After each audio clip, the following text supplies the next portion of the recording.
Recent trends in estate and gift tax law 2025, Internal Revenue Code 2036, and related case law.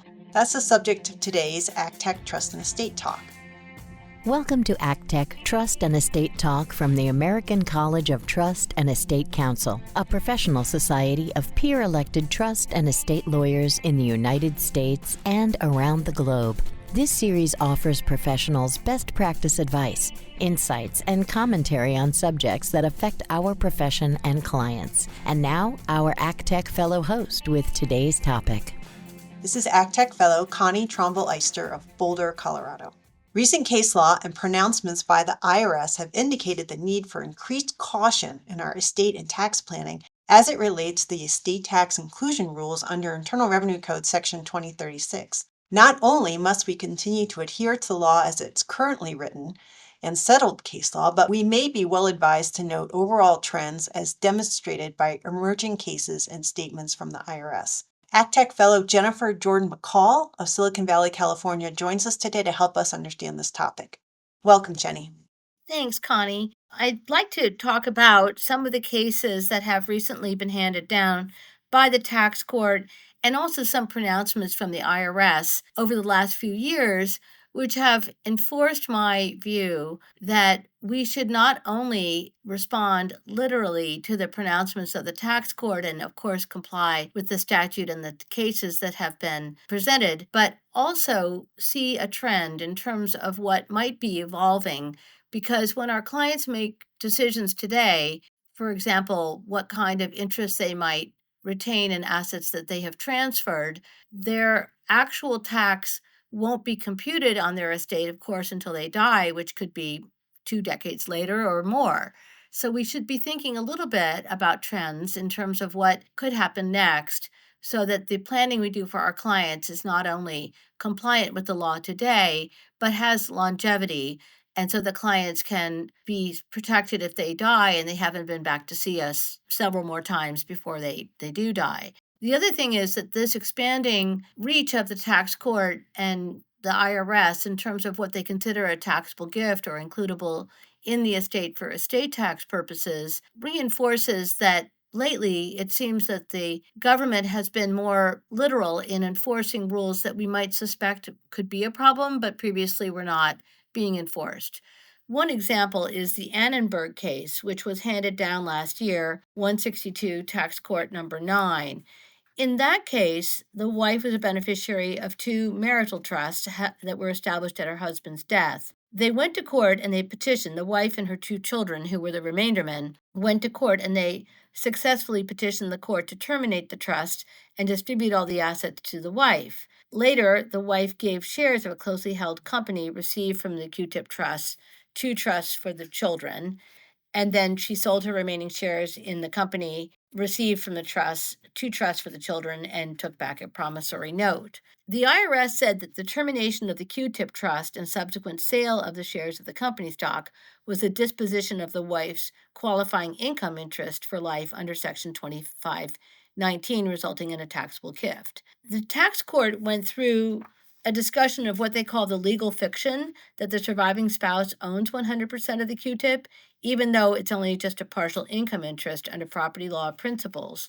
And for that reason, the court said that the wife had not made a gift. A transfer alone is insufficient to create a gift tax liability. There must be a gratuitous transfer and not just a transfer to create a taxable gift. So therefore, the court in Annenberg held that the termination of the marital trust did not result in a taxable gift by the wife. Now, it's interesting because it fits into a context of the Chief Counsel Memorandum, which we'll discuss in a minute, but it tells us that in this case, the wife received back all the property of the trust, even though she was only entitled to the income interest under property law principles, but because under 2519 she's deemed to own the whole thing, they didn't see the termination as causing any kind of taxable transfer by the wife, which is somewhat intuitive. But compare that to McDougall. In McDougall, another case handed down last year, 163 Tax Court number 5, as in Annenberg, a Q-tip trust was terminated by agreement of the beneficiaries, with all the trust assets distributed to the surviving spouse. The Q-tip trust paid income, in this case, to the husband, and in the principal and the trustee's discretion for his health maintenance and support, and a custom manner of living. Then the husband and his 2 children, who were the remainder beneficiaries of the marital trust, entered into a non-judicial agreement to terminate the trust in favor of the husband so he could engage in estate planning. Upon termination, the husband sold the assets received to new trusts for the children in exchange for promissory notes. In this case, again, the IRS said that each of the husband and his 2 children had a gift tax deficiency because of 2519 and for the children too, because they had given the husband their remainder interest. Here, the tax court said the same thing as in Annenberg. They dismissed the IRS's argument the husband made a gift as a result of the Q-tip termination, again brought up that Q-tip legal fiction idea that he had the same thing before and after because he's deemed to own the whole trust under 2519, so getting it from the kids doesn't affect his gift tax liability. But notably, the court said that the children had made a gift to the husband by giving up their remainder interests. It doesn't matter that the husband was deemed to own the whole Q-tip property with respect to the legal fiction, because the children did actually own valuable rights in the Q-tip trust that they had transferred to him. In other words, the parties' economic positions had changed. The children had those remainder interests, and then they gave them back to their dad. As we know, the father had sold them assets for a note, but that again is not a gratuitous transfer, as we know from 2004-64. It's really the fact that the kids gave back their remainder interest to the dad. The reason this is interesting in the context of our conversation today is that we have seen cases where children say, oh, that's okay, dad can have the trust for now. And that kind of gift from a remainderment is not generally treated as a taxable gift. Another example would be, let's say that the child is a co-trustee of a trust, and in that context agrees that a big principal distribution can go to the surviving spouse from a trust of which the child might be the remainderment and or a co-trustee.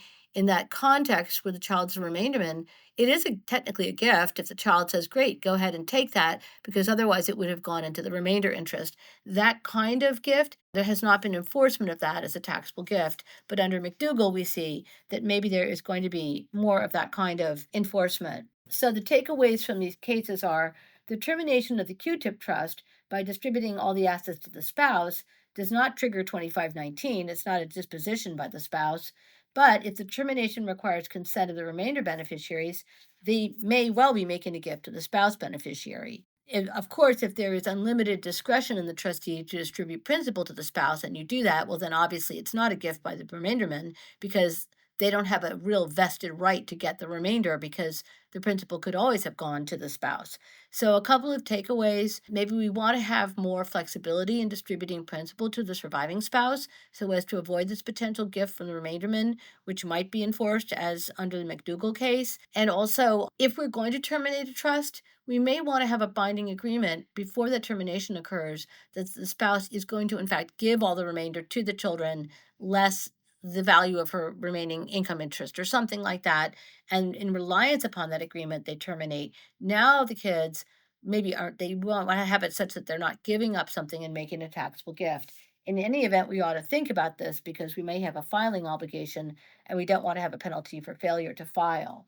In a similar context, in the law pertaining to Section 2036, there has been evolving inclusion by the tax court where there is either an implied agreement for the person who transfers assets to have access to that property or a right to control the enjoyment of the income, the right to the entitlement to the income or the principal. Whereas under Byram, originally the court said a controlling shareholder has a fiduciary duty to the other shareholders. That has been eroded by the Powell case, saying that if certain rights are held by the person who transferred stock, they have an implied agreement or indirect control over those assets. In Powell, it was the right to block a liquidation or a dissolution of the company that led to inclusion of all the assets that had been transferred in that person's estate. And there have been several other cases evolving from Strange, which was a bad facts case that we know, into Powell, and now lately into other areas. So that I would like to say, if you have transferred interest in a company, but you control that interest you transferred directly or indirectly, we should exercise caution because I think there has been increasing inclusion by the tax court. The other pronouncement by the IRS that relates to this is Chief Counsel Advice 202-352018. It's interesting because it relates to the same kind of issue that was raised in Annenberg and McDougall. In this case, the IRS took a position in a litigation context that where the children agreed in a non-judicial settlement to allow the trustee to distribute trust property back to the grantor to reimburse the grantor for income tax, where that had not been originally included in the trust agreement from the outset. That consent by the remainderman to permit that reimbursement for income tax to the grantor was a gift by the children. And the IRS saying this caused concern in the trust and estates community because it's somewhat inconsistent with Revenue Ruling 2004-64, which laid out the rules and said that while that it would not be a gift if the trust permits the reimbursement of income tax to the grantor. In this case, the IRS distinguished 2004-64 and said, because the trust did not explicitly permit that at the beginning, if you add it later, now the kids are making a gift to the grantor because they're allowing their entitlement to the remainder be eroded. So it's similar to Annenberg and McDougall, and it is not a revocation of 2004-64. In order to revoke a revenue ruling, you have to have a revenue procedure or a new statute or Supreme Court ruling, but it is a cautionary sign that the IRS is starting to look at indirect gifts from remaindermen back to the grantor. So I would say that that type of enforcement combined with the broader inclusion in the estate of assets that have been distributed by a grantor because of implied agreement to control or right to control the entitlement to income or principal, that is broadening and should be taken into account in our planning. Jenny, that is such an interesting perspective. We thank you so much for summarizing the case law, the CCM, and these trends because they're going to be so important for us going forward. So we appreciate your time today, and thanks again for joining us. Thank you for listening to this episode of AgTech Trust and Estate Talk, the podcast series about wealth planning matters from the American College of Trust and Estate Counsel. To find an AgTech lawyer near you, visit actec.org. Please subscribe to this series and leave us a rating or a review.